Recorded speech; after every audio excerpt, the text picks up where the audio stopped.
A lot of folks we talk to think they're investors, but they're actually speculators. So we've got to kind of again put a time caveat on what is an investor. An investor clearly, investing for much longer time horizons. And if you look at those longer time horizons, the most powerful driver of bond returns over the decade from 2010 to 2020 was this thing called carry and roll. Now, very simply, carry is the yield that you receive on the bond when you buy them. If you buy them, put them in the bottom drawer and wait for them to mature, that is absolutely the income that you will receive. And if you hold that bond to maturity, it has a volatility of zero. It only is if you realize it that it starts to have volatility. The roll is as you buy a longer dated bond in a positively sloping term structure interest rate curve. This is what you all learned 101 macroeconomics, first day of university, or whenever you might have done it or looked at it. If there's a positive sloping curve, and there is a really positive curve that has been over the course of this year, as those longer bonds decay in maturity in time, they are rolling down the curve and they're going to end up maturing at whatever, day zero looks like. And at the moment, day zero, we have an RBA cash rate at 10 basis points. That is mechanically locked for a 2.5 year period at the moment, was 3 years.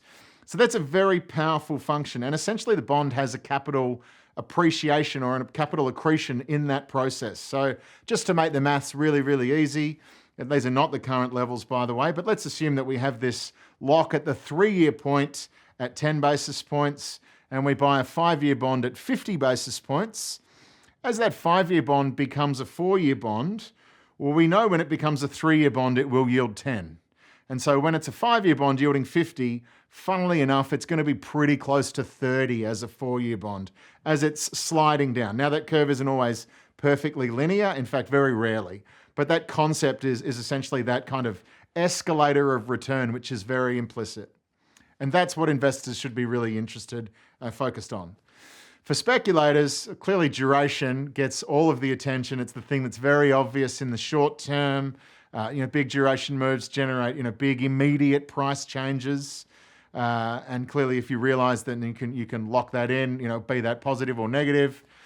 We've seen that over the course of this year, big moves in duration, but that is the minority part of the return series. And that's really interesting because duration broadly has done quite well for a long time. I think 999 out of 1,000 people that were working in markets would tell you that the reason bonds generated 78.2% total returns last decade, that's because duration rallied. Well, that's actually not the case. That was responsible for about 36% of the total return, and whereas carry and roll was by far and away the primary return driver. And we didn't start at materially high yields, by the way. So we reckon that's a really important concept for folks that are building longer dated portfolios, retirement portfolios, super portfolios.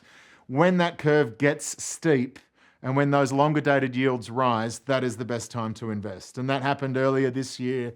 We wrote about that a lot in our inflation paper. We said that there's a very wide fire break to invest from that point on. Generally we looked at 12-month returns. Well, the way that things have transpired is that, the markets have rallied back really quickly. And so what was a kind of chaotic episode in terms of a sell-off, which we didn't feel was justified, has rallied back almost as quickly. And we're kind of roughly back in balance, we think. So, but yeah, those opportunities, when they do come along, they are not going to last very long. It's our forever challenge, marketing defensive assets is to say, look, we appreciate that they haven't performed really well just lately, but if you are an investor, then these are really exciting times to reestablish. And certainly for us and our business, a lot of folks said goodbye to us last year, which is perfectly rational. Equity markets had a huge drawdown. There was big demand for cash and liquidity. That's exactly what we do.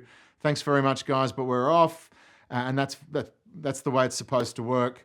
Clearly, as equity markets have re-rallied, off those lows around March and April and gone to the moon again, we did see a lot of folks starting to rebuild those defensive allocations, and that makes a lot of sense. In a world where everything seems to be expensive, bonds were actually relatively really cheap at the start of this year. Now, I fully appreciate, after a 30-year bull market with some of the lowest recorded yields we've ever seen, in an absolute sense, that's a ridiculous thing to say. But in a relative sense, it's very, very true. They got a long way away from their cash rates. These curves got really steep. For a while there, the Australian curve was as steep as it's been since 1992. I was in year 8 in 1992 with pimples all over my face, not being a kid. It was a long time ago. So these are extraordinary opportunities. When the curve gets that steep, you really do have to pay attention that, in the go forward, there is wonderful value that's been restored. And as we wrote about again, when you get these sell-off episodes, what you tend to find is the market may not rally back as far as it actually came from. It might not go all the way back in terms of yield, but total returns can actually be higher than the total return of the sell-off period. And that's really interesting. The bond maths, it's all laid out now, inflation white paper, which no doubt folks can get a copy of pretty easily if they want to look into it, because the bond maths is really, really compelling around those types of issues.